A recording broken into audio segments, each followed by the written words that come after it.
കൊടുനിടിലെ ചാരുഗോരോചനം ചേർന്നേലസ്സും പൊൻചിലമ്പും വളകളുമണിയിച്ചമ്മ തന്നങ്കഭാഗേ ലീലാഗോപാലവേഷത്തൊടു മുരളിയുമായി കാലിമേയ്ക്കുന്ന കോലും ചാലേ കൈക്കൊണ്ടു മന്ദസ്മിതമൊടുമരുവും പൈതലേ കൈതൊഴുന്നേൻ തൃക്കാൽ രണ്ടും പിണച്ച തിരുമുഖകമലം ദക്ഷിണേ ചാച്ചുവെച്ചും തൃക്കൈയിൽ കാഞ്ചനോട കുഴലുമത പിടിച്ചൂതി മന്ദം ഹസിച്ചും തക്കത്തിൽ പീലി ചൂടി കരിമുകിൽ വടിവും പൂണ്ടു നിൽക്കും മുകുന്ദൻ നൽകാരുണ്യേന നിത്യം മമ ഹൃദി കളിയാടിടുവാൻ കൈതൊഴുന്നേൻ. ഹരേ കൃഷ്ണ ഹരേ കൃഷ്ണ. സംപൂജ്യനായ ആചാര്യനും ഈ ഭാഗവത കുടുംബത്തിലെ എല്ലാവർക്കും വിനീതമായ നമസ്കാരം. ഇതിനു മുമ്പ് ഇവിടെ പ്രഭാഷണം നടത്തി എല്ലാവരും പറഞ്ഞു ആദ്യമായിട്ടാണ് എന്ന്. പക്ഷെ ശരിക്കും ഞാൻ ആദ്യമായിട്ടാണ്. അത് നിങ്ങൾക്ക് എല്ലാവർക്കും കേൾക്കുമ്പോൾ തന്നെ അറിയാം. അപ്പോൾ എല്ലാവരും ആദ്യമാണ് പറഞ്ഞിട്ട് പിന്നെ അവരിങ്ങനെ ഒഴുകി വരും അല്ലേ, വായിന്ന് നല്ല തത്വങ്ങളും. അപ്പോൾ എന്നിൽ നിന്ന് അതൊന്നും പ്രതീക്ഷിക്കേണ്ട. രാവിലെ തിരുമേനി പറഞ്ഞ ഞങ്ങൾ പാലക്കാട്ടുകാരാണ്, പാലക്കാട്ടുകാരുടെ ഭാഷ വ്യത്യാസം ഉണ്ടാവും, കേൾക്കാൻ ബുദ്ധിമുട്ടുണ്ട്. എനിക്ക് പ്രഭാഷണ ഭാഷയൊന്നും അറിയില്ല. നമ്മളിങ്ങനെ ഒരു കുടുംബത്തിൽ ഇരുന്ന് വർത്തമാനമൊക്കെ പറയില്ലേ, അങ്ങനെ ഒരു ഭാഗത്തുനിന്ന് തുടങ്ങി എവിടെയോ എത്തും അല്ലേ, ചിലപ്പോൾ മണിക്കൂറോളാവും. അങ്ങനെ നമ്മളെല്ലാവരും കൂടെ ഒന്ന് വർത്തമാനം പറയണമെന്ന് മാത്രം വിചാരിച്ചാൽ മതി. പിന്നെ പ്രഭാഷണം അല്ല, എനിക്ക് പ്രഭാഷണം അറിയില്ല. ഞാൻ എന്നെ തന്നെ സ്വയം പരിചയപ്പെടുത്താം. എൻ്റെ പേര് ബിന്ദു മുരളീധരനാണെങ്കിലും റെക്കോർഡ് വഴിക്ക് എൻ്റെ അച്ഛനും അമ്മയിട്ട പേര് മിത്രവിന്ദയാണ്. ഇപ്പോഴും എൻ്റെ കൂടെ പഠിച്ച എല്ലാവരും മിത്രവിന്ദ എന്നാ പറയും. ഈ പേരിനോട് എനിക്ക് വലിയ താല്പര്യം ഉണ്ടായിരുന്നില്ല പണ്ട്. കാരണം മിത്രവിന്ദ എന്ന് പേര് പറഞ്ഞാൽ പോരാ, അപ്പോൾ സ്പെല്ലിങ് പറഞ്ഞു കൊടുക്കണം, അതറിയില്ല. പിന്നെ മിത്ര ബിന്ദു ആണോ മിത്രവിന്ദയാണോ അങ്ങനെ പറഞ്ഞു കൊടുക്കണം. അങ്ങനെ എനിക്ക് താല്പര്യം ഉണ്ടായില്ല. പക്ഷെ ഇപ്പോൾ ഞാൻ ചെറുതായിട്ട്, അധികമില്ല, ചെറുതായിട്ടൊരു അഹങ്കാരം എനിക്കുണ്ട് ആ പേര് കിട്ടിയതിന്. പിന്നെ ആ മിത്രവിന്ദയ്ക്ക് തന്നെ ഒരു മുരളീധരനെയാണ് ഭഗവാൻ തന്നത്. അത് ഞാൻ ഭഗവാന്റെ ഒരു ഗിഫ്റ്റായിട്ട് സ്വീകരിച്ചിട്ട് ഭഗവാന്റെ പാദത്തിൽ ഞാൻ ശിരസർപ്പിക്കുന്നു. പിന്നെ ഞാൻ കുറേ കാലം ബോംബെയിലായിരുന്നു. ബോംബെയിലാണെങ്കിലും എൻ്റെ ഗുരു കൃഷ്ണപ്രിയ തങ്കമണി പിള്ളയാണ് എൻ്റെ ഗുരു. നാരായണീയത്തിൻ്റെ നാരായണീയം വായിക്കാൻ പറഞ്ഞാൽ ഭഗവാൻ അനുഗ്രഹം കൊണ്ട് ചാടിക്കയറി വായിക്കും. അതിനപ്പുറം ഭാഗവതം വായിക്കും, അത്രയേ ഉള്ളൂ. അങ്ങനെ അവിടുത്തെ ജീവിതമൊക്കെ ഞങ്ങൾ ഇവിടെ നാട്ടിൽ സെറ്റിലായിരിക്കുകയാണ്. ഇവിടെ ഞങ്ങൾക്ക് ചെറിയൊരു നാരായണീയ സമിതിൻ്റെ പേര് വൃന്ദാവനം. ഞങ്ങൾ അതിനകത്ത് തന്നെ കളിക്കുന്ന ആൾക്കാരാണ്. അതായത് ഞങ്ങളുടെ അമ്പലമുണ്ട്, അവിടെ പോയി വായിക്കും. മാസത്തിലെല്ലാ രോഹിണിക്കും നാരായണീയം. അങ്ങനെ ചെറിയ ഇതിനകത്ത് ചുറ്റിപ്പറ്റിയിട്ടുള്ളതേ അറിയുള്ളൂ, പുറത്തേക്കുള്ളത് എനിക്കറിയില്ല. അങ്ങനെയാണ് എൻ്റെ അനിയത്തി രാജി, ഏടത്തിയമ്മയുടെ അനിയത്തിയാണ് രാജി, എന്നെ വിളിച്ച് ഈ കുടുംബത്തിലേക്ക് എന്നെ കൊണ്ടുവന്നത്. ആദ്യം ഞാൻ കുറച്ച് നിരസിച്ചു. എനിക്ക് നിങ്ങൾക്ക് എല്ലാവർക്കും അറിയാവുന്ന കാര്യമാണ്. കാരണം എനിക്ക് ഈ മൊബൈൽ വരെ മ്യൂട്ട് ചെയ്യുക, അൺമ്യൂട്ട് ചെയ്യുക, അതൊക്കെ പഠിച്ചിട്ട് കുറച്ചായിട്ടുള്ളൂ. അപ്പോൾ അത് ഞാൻ ആദ്യത്തെ ദിവസം തന്നെ എനിക്ക് എടുക്കാൻ കിട്ടിയില്ല. എന്നിട്ട് വേറൊരു അധ്യായമാണ് ആചാര്യൻ എനിക്ക് വായിക്കാൻ തന്നത്. അത്രേ അറിവുള്ളൂ, മൊബൈലിനെ പറ്റി ഒന്നും അറിയില്ല. അപ്പോൾ ഞാൻ രാജിയോട് പറഞ്ഞു, പറ്റില്ല രാജി, എനിക്ക് അത്ര പരിചയമില്ല. അപ്പം അങ്ങനെ രാജി പറഞ്ഞു, പറ്റില്ല ചേച്ചി. രാജിക്ക് ഞാൻ ഇടയ്ക്ക് കീർത്തനങ്ങൾ അയച്ചു കൊടുക്കാനുണ്ട്. അപ്പോൾ രാജി ചോദിച്ചു എനിക്ക് എന്തൊക്കെയോ അറിവുണ്ട്, അതിൻ്റെ പേരിലാണ് ഇവിടെ കൊണ്ടുവന്നത്. അത് കഴിഞ്ഞു, ശരി ഞാൻ വായിക്കാം. അപ്പോൾ ഒരു മാസം മുമ്പ് ലിസ്റ്റ് വന്നപ്പോഴാണ് ഞാൻ വീണ്ടും സ്പെല്ലിങ് വായിച്ചു നോക്കി. പ്രഭാഷണം ആണോ? അതെ, പ്രഭാഷണം തന്നെയാണ്. ഞാൻ ഉടനെ രാജി, അത് പറ്റില്ല രാജി, എനിക്ക് പറ്റില്ല. അപ്പോൾ രാജി പറഞ്ഞ ഉത്തരം, മലയാളം അറിയാത്ത എന്നെ കൊണ്ട് തിരുമേനി പറയിപ്പിക്കുന്നു, ഇംഗ്ലീഷിൽ പറഞ്ഞാൽ മതി പറഞ്ഞു. പിന്നെയാണ് ചേച്ചി അതുകൊണ്ട് സമ്മതിക്കില്ല പറഞ്ഞു. ഇപ്പം എൻ്റെ ഇത് പൾസറായിട്ട് നോക്കിയാൽ 200എങ്കിലും ഉണ്ടാവും. അത്രയ്ക്കും ശക്തമായിട്ടാണ് എൻ്റെ നെഞ്ചിടിക്കുന്നത്. ഞാൻ എൻ്റെ ഈ ഒരു നിമിഷത്തിന് വേണ്ടി ടെൻഷൻ അനുഭവിക്കാൻ തുടങ്ങിയിട്ട് ഒരു മാസത്തിൽ ലിസ്റ്റ് വന്നപ്പോൾ തുടങ്ങിയതാണ്. അപ്പോൾ ഞാൻ കഴിഞ്ഞ ആഴ്ച വരെ വിചാരിച്ചു എനിക്ക് മാറ്റി തരുമെന്ന്. അങ്ങനെ ഇവിടെ പെട്ടിട്ടുണ്ട്. പിന്നെ എനിക്ക് ആരും നേരിട്ട് പരിചയമില്ല, പരിചയം വേണ്ട. ഈ 7 ദിവസം മൊബൈൽ അങ്ങോട്ട് രാവിലെ തുറക്കുമ്പോൾ എൻ്റെ അമ്മയൊക്കെ ഇരിക്കണ പോലെ ഇരിക്കണതേ, വലിയ ചന്ദനമൊക്കെ ഇട്ട് മുണ്ടും വഴിയൊക്കെ ഇട്ട്. എൻ്റെ അമ്മ ഒരുപാട് അങ്ങനെ കീർത്തനങ്ങളൊക്കെ പാടാറുണ്ട്. എല്ലാം പാടും. അങ്ങനെ അമ്മയൊക്കെ ഒരു ഓർമ്മയിൽ അതൊക്കെ വലിയ സന്തോഷം. പിന്നെ ആചാര്യനെ പറ്റിയിട്ടും ഞാൻ ഇതുവരെ ആചാര്യനോട് സംസാരിച്ചിട്ടില്ല. രാജി പറഞ്ഞതാണ് സംസാരിക്കാൻ, നമ്പറൊക്കെ തന്നു. ഉള്ളിൽ ഭയം കൊണ്ടാണ്. അപ്പോൾ പക്ഷെ എനിക്ക് ആ സമർപ്പണ മനോഭാവം ഞാനിപ്പോൾ ഈ 7 ദിവസമായിട്ട് അനുഭവിക്കുന്നുണ്ട്. അപ്പോൾ ഞാൻ എന്തെങ്കിലും പറയും, അതൊക്കെ ഭഗവാന്റെ കാര്യങ്ങളെ പറയുള്ളൂ, അപ്പുറത്തേക്ക് പോവില്ല. അപ്പോൾ അതൊക്കെ കേൾക്കുക, ക്ഷമയോടെ ഇരിക്കുക. എന്തെങ്കിലും തെറ്റുണ്ടെങ്കിൽ അപ്പം വിളിച്ചപ്പോൾ മ്യൂട്ട് ചെയ്തിട്ടില്ല, അൺമ്യൂട്ടാണ് പറഞ്ഞ പോലെ അപ്പം തന്നെ പറഞ്ഞാൽ മതി. അത്ര എനിക്ക് അറിയുള്ളൂ. അതാണ്. അങ്ങനെ ഞാൻ എനിക്ക് കിട്ടിയ ഇത് നോക്കിയപ്പോൾ കിട്ടിയ ഇതാണ് ദശമസ്കന്ധത്തിലെ 37-ാം അധ്യായമാണ്. അതിൽ നോക്കിയപ്പോൾ ഒന്നുമില്ല. കേശിയും വധിക്കുന്നുണ്ട്, വ്യാമാസരനെ വധിക്കുന്നുണ്ട്. ഞാൻ അത് വെച്ച് എങ്ങനെ അരമണിക്കൂർ പറയും? പിന്നെ അമ്മമാരൊക്കെ പറഞ്ഞ പോലെ കുറേ ഇതിന് പോകണം, തത്വത്തിലേക്ക് പോകണം. തത്വം എന്ന് പറഞ്ഞാലൊന്നും എനിക്ക് വലിയ ഒരു വിവരവും ഇല്ല. അങ്ങനെ അപ്പം ഞാൻ ഭഗവാൻ എൻ്റെ ഉള്ളിലിരുന്ന് പറഞ്ഞു, ഒരു കാര്യം ചെയ്യും. അത് രണ്ടാൾക്കൊന്നും അല്ല ഞാൻ മുക്തിയെന്ന് കൊടുത്തിരിക്കുന്നത്. ഒരുപാട് പേർക്ക് മുക്തി കൊടുത്തിട്ടുണ്ട്. ഒരുപാട് പേർക്ക് ചിലവർ അഹങ്കാരം തീർത്തിട്ടുണ്ട്. അങ്ങനെ അതെല്ലാം കൂടി ഒരൊറ്റ പറച്ചിലങ്ങോട്ട് പറഞ്ഞോളാൻ പറഞ്ഞു അകത്തിരുന്നിട്ട്. അങ്ങനെ ഞാൻ അതിനുള്ള തുടക്കമാണ്. എവിടെ എത്തിക്കുന്നോ എവിടെ അവസാനിക്കുന്നോ അറിയില്ല. അപ്പോൾ പ്രഭാഷണം പോലെ കേൾക്കണ്ട. ഒരു കുഞ്ഞനിയത്തി അല്ലെങ്കിൽ മകള് അല്ലെങ്കിൽ ചേച്ചി അങ്ങനെ പെങ്ങൾ അങ്ങനെ ആരെങ്കിലും ആയിട്ട് എന്നെ സ്വീകരിക്കുക. ഞാൻ പറയുന്ന കാര്യങ്ങൾ മനസ്സാൽ സന്തോഷമായിട്ട് സ്വീകരിക്കുക. അപ്പം ഞാനൊരു കീർത്തനം ചൊല്ലുന്നുണ്ട്. മിന്നും പൊന്നിൻ കിരീടം തരിവള കടകം കാഞ്ചി പൂഞ്ചേലമാല ധന്യ ശ്രീവത്സസൽ കൗസ്തുഭമിടകലരും ചാരുദൂരന്തരാളം ശംഖും ചക്രം കഥാ പങ്കജമതിവിലസും 4 തൃക്കൈകളോടും സങ്കീർണ ശ്യാമവർണം ഹരിവപുരമലം പുരയേൽ മംഗളം വാം കുംഭീന്ദ്രൻ പോയി ത്രികൂടാചര സരസിമുദാ വണ്ടകസ്യ സശാപാൽ പിൻകാലിൽ മേൽ കടിച്ച മുതല കടിവിടാഞ്ഞായിരത്താണ്ടുഴന്നും അന്നേരം പോന്നു വന്നൻ മുരരുവുകരുടാരൂഢനായി ധാന്യശക്തിയാൽ നക്രം ചക്രേണ കൊന്ന കരിവരനു സായൂജ്യമേകി മുകുന്ദൻ ഉന്മാനില്ലാഞ്ഞിട്ടൊരു നാൾ ഒരു പിടിയവിലും കൊണ്ടു ചെന്നാൻ കുചേലൻ സമ്മാനിച്ചങ്ങിരുത്തി ത്രിഭുവന പെരുമാൾ ആദരാൽ ചോറു നൽകി. ഇത് നമുക്കൊന്ന് വിശദീകരിച്ചാലോ?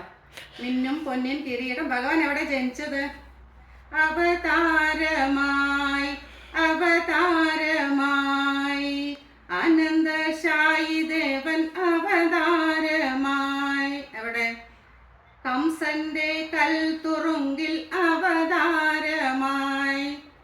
എന്തായിരുന്നു ദേവകിയമ്മയുടെ ഇത് അല്ലേ?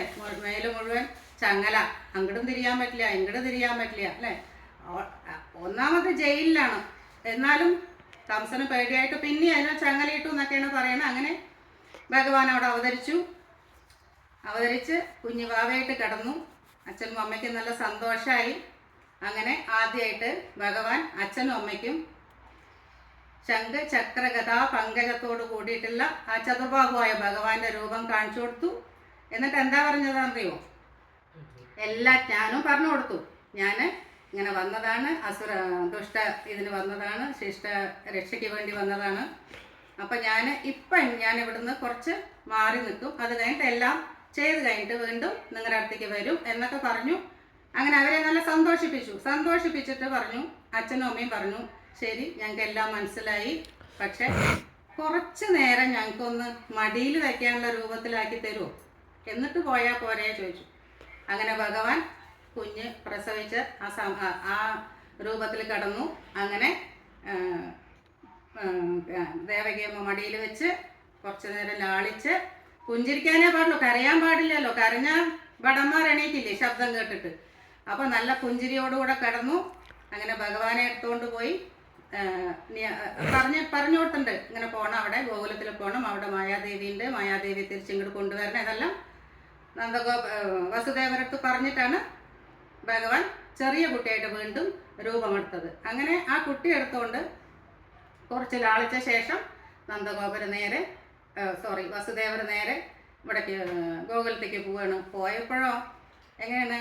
കാർമുകിലൊത്തുവാനിൽ ഇടിമുഴക്കവുമുണ്ടായി അല്ലേ? നല്ല ഇടിയും മഴയും കാറ്റും കുടയൊന്നും എടുക്കാൻ പറ്റില്ല അല്ലേ? ഇവർ അനങ്ങാതെ പൂവും വേണം. ഭടന്മാർ നല്ല ഉറക്കാണ്. അങ്ങനെ പോയി, നല്ല മഴയായിരുന്നു. അവിടെ എത്തി. കാളിന്തി ദേവി എന്ത് ചെയ്തു? അങ്ങനെ രണ്ട് ഭാഗത്തിലേക്ക് ഇത് മാറി നിന്നിട്ട് ഭഗവാന് പോവാൻ വേണ്ടി വഴി ഉണ്ടാക്കി കൊടുത്തു. അങ്ങനെ പെട്ടെന്നുള്ള മഴയ്ക്ക് ആരാണ് കൊടയിൽ നിന്നത്?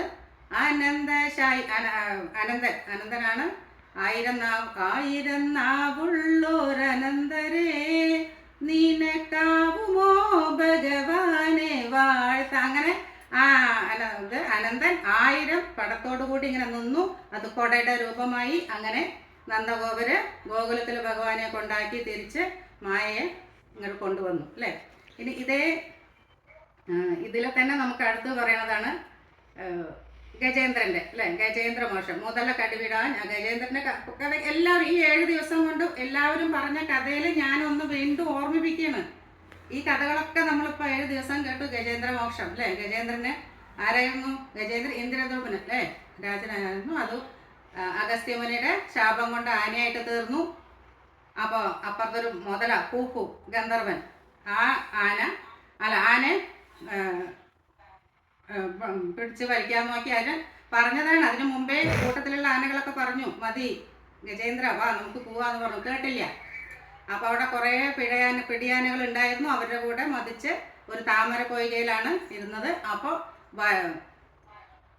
മുതലങ്ങനെ വലിച്ച് വലിച്ച് പോവാനായപ്പോൾ ഭഗവാൻ എന്ത് ചെയ്തു?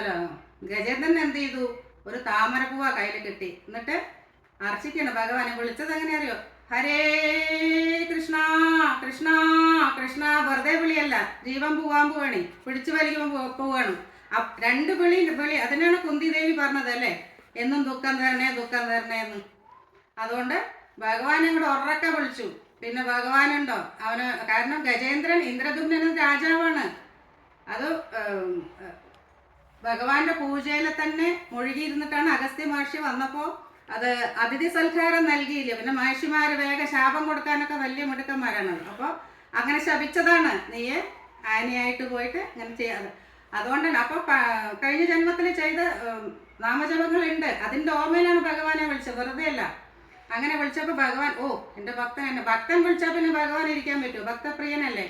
അങ്ങനെ വന്നു ഗരുഡാരൂഢനായിട്ട് അല്ലേ? ഗരുഡൻ്റെ മുകളിൽ ഇരുന്നിട്ട് ഭഗവാൻ വന്നു.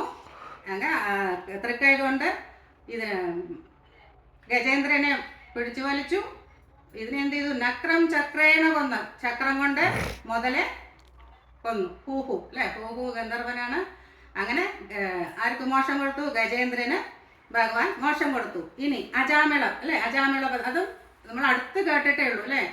ഇന്നത്തെ പേര് പോലെയല്ലേ. ഇന്ന് പേര് അച്ഛൻ്റെ ആദ്യത്തെ പേര്, അമ്മയുടെ ആദ്യത്തെ അക്ഷരം എന്നൊക്കെ പറഞ്ഞു വരുമ്പോൾ വായിൽ കൊള്ളാത്ത പേരാ. ഇന്നത്തെ പേരുകൾ അതാണ് കുട്ടികൾ. അന്നതല്ല. അല്ല, വീണ്ടും തിരിച്ചു വന്നിട്ടുണ്ട്. അതും കൂടെ ഞാൻ പറയട്ടെ. വീണ്ടും ഭഗവാന്റെ പേരൊക്കെ പെട്ടു തുടങ്ങിയിട്ടുണ്ട്. നല്ല കാര്യം. അങ്ങനെ ഈ അജാമലിൻ്റെ ഇത്തിരി പ്രായമായിട്ടാണ് ഉണ്ടായത്. അങ്ങനെ നാരായണൻ എന്നാണ് പേരിട്ട്. ആളിത്തിരി നമ്മുടെ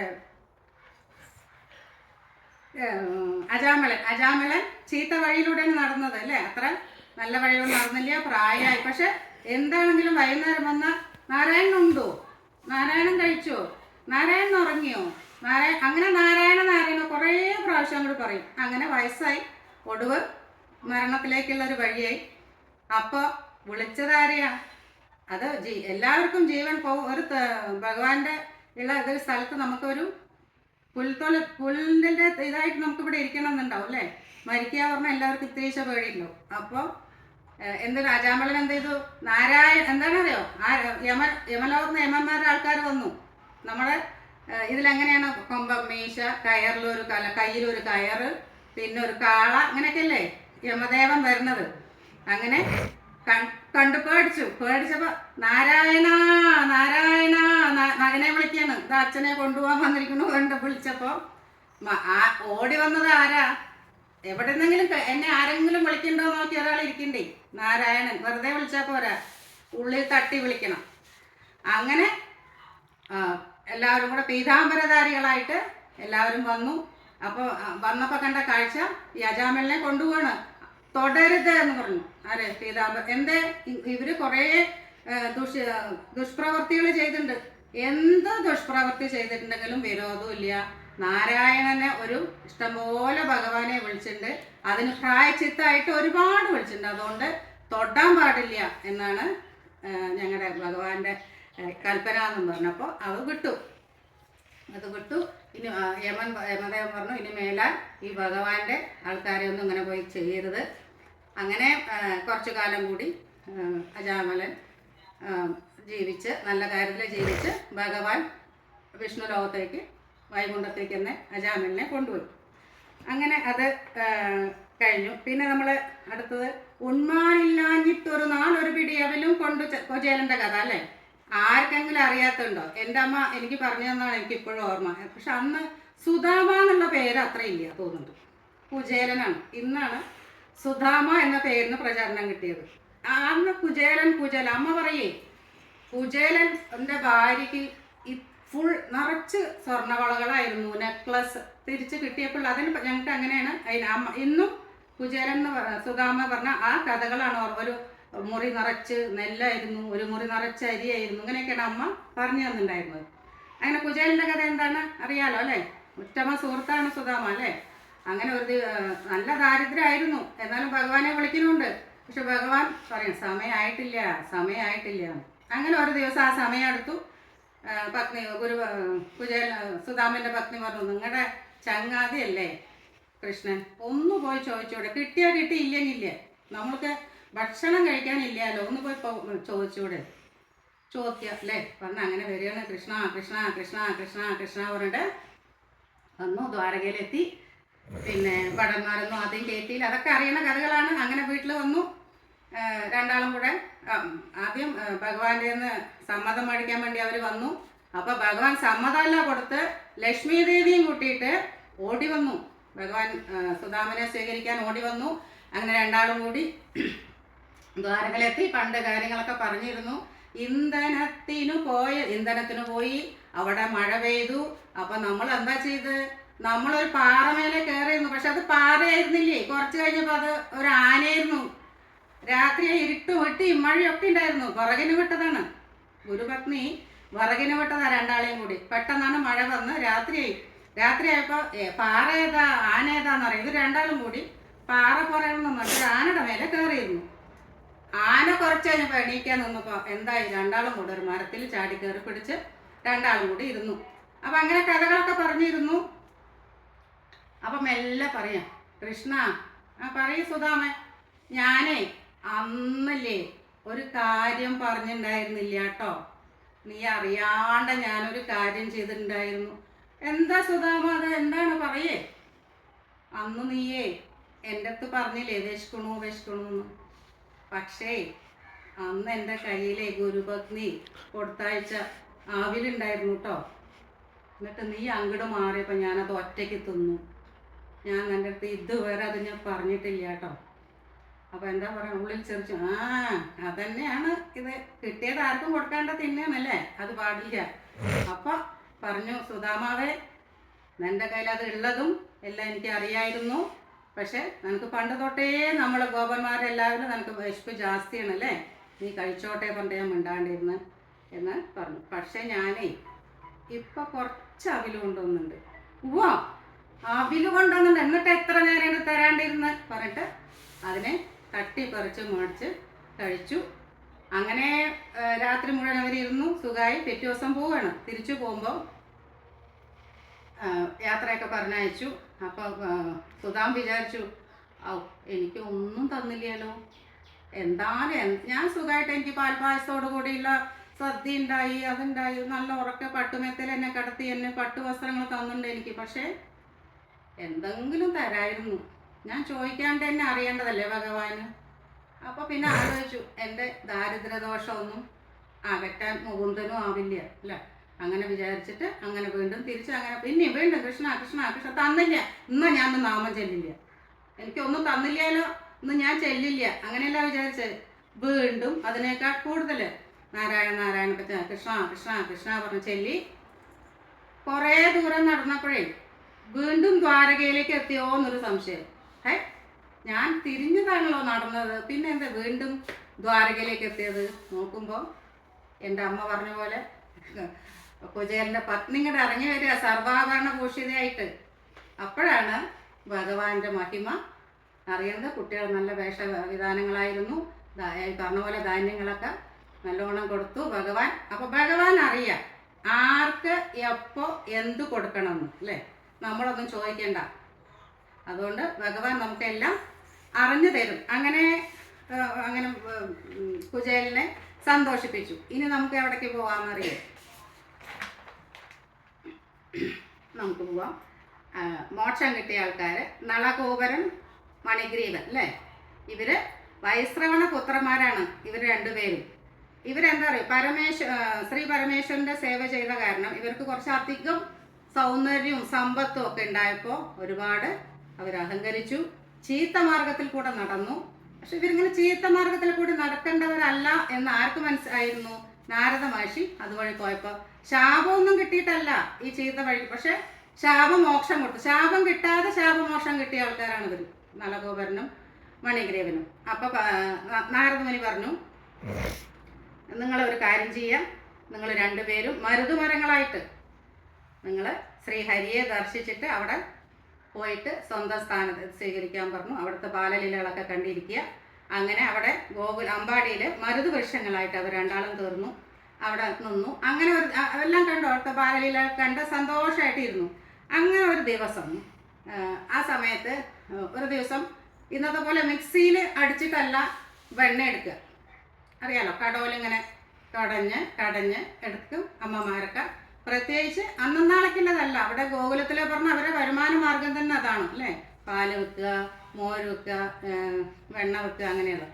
അങ്ങനെ യശോദാമ്മ അങ്ങനെ ഇരുന്ന് കടയായിരുന്നു. തൈര് കടയുന്ന സമയത്ത് ഭഗവാൻ അങ്ങനെ നോക്കി നിൽക്കുക.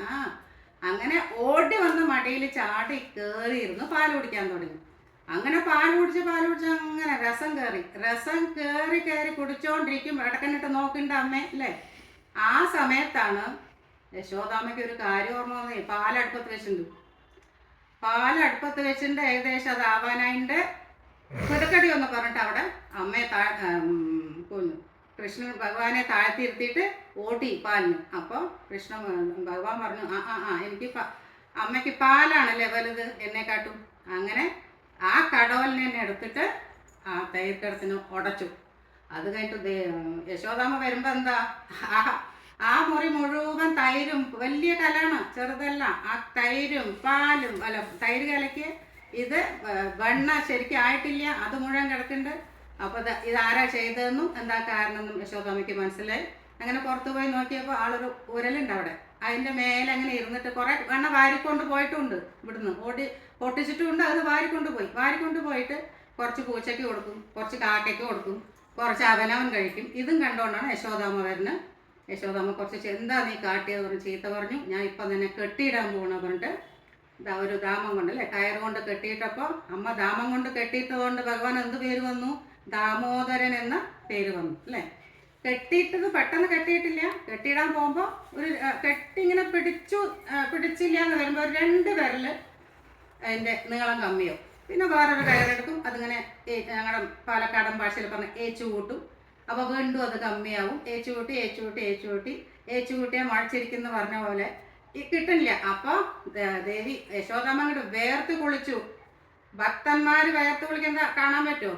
കണ്ണന് ഇല്ല. അതും പ്രത്യേകിച്ച് അമ്മയാകുമ്പോൾ വേഗം എന്നെ കാരുണ്യത്തോട് കൂടിയിട്ട് അങ്ങനെ ഒതുങ്ങി നിന്നു, എന്നെ ബന്ധനസ്ഥനാക്കിക്കോളൂ എന്നുള്ള ഭാവത്തിൽ അങ്ങനെ വലിയ കേമം കാണിച്ചിട്ട് യശോദാമ്മ വേഗം കെട്ടിയിട്ടു. കിട്ടിയ തക്കത്തിന് കെട്ടി, നീ കുറച്ച് നേരം ഈ ഓരലിൽ തന്നെ കിടക്ക് വേണ്ട അവിടെ കെട്ടിയിട്ടു. കാരണം എനിക്കിനി അതൊക്കെ നേരാക്കണ്ടേ, അതുവരെ നീ എവിടെയും പോകണ്ട, നീ ഇവിടെ കിടക്കുക വേണ്ട. അങ്ങനെ കെട്ടിയിട്ടു. അമ്മ പോയ തക്കത്തിന് ഒരലിൻ്റെ ഉള്ളിൽ കുറച്ച് വെണ്ണ വെച്ചിട്ടുണ്ടായിരുന്നു. ഇവർക്ക് കൊടുത്ത ശേഷം ആ വെണ്ണയെടുത്ത് തിന്നു തുടങ്ങി. അങ്ങനെ മെല്ലെ കുഞ്ഞിക്കാലം കൊണ്ട് ഭഗവാൻ അതന്നെ വേണ്ടേ, കാരണം ഇവിടെ മരുന്നുമരങ്ങളായ ഇവരെ മോക്ഷം കൊടുക്കാനുള്ള സമയമായി, അല്ലേ? അപ്പോൾ അതിനാണ് ഇതൊക്കെ ചെയ്ത്. അങ്ങനെ മെല്ലെ മുട്ടുകുത്തിയിട്ട് എന്ത് ചെയ്തു എന്നറിയോ? ഈ 2 മരത്തിൻ്റെയും നടുവിൽ കൂടെ പോയി. സൈഡിൽ കൂടെ പോയാൽ പറ്റില്ല. അങ്ങനെ നടുവിൽ കൂടെ ഭഗവാൻ പോയി. പക്ഷെ ഒരലെന്തായി? കിടക്കുവോ? ഇല്ല. അപ്പോൾ ഒന്നും കൂടെ വലിച്ചപ്പോൾ ആ 2 മരുതുവൃക്ഷങ്ങൾ താഴെ വീണു. അത് അങ്ങനെ അവർ എന്താ പറയുക, മോക്ഷം കിട്ടിയിട്ട് അവർ ഭഗവാനെയൊക്കെ സ്തുതിച്ച് അങ്ങനെ ഇരുന്നു. അങ്ങനെ ഭഗവാൻ അവനും ഇത് കൊടുത്തു. ഭഗവാൻ അവർക്ക് രണ്ടാൾക്കും മോക്ഷം കൊടുത്തു. അവർ രണ്ടാളും ഭഗവാനെ നല്ലോണം സ്തുതിച്ച് പാടി അങ്ങനെ അത് അവിടെ എത്തി. പിന്നെ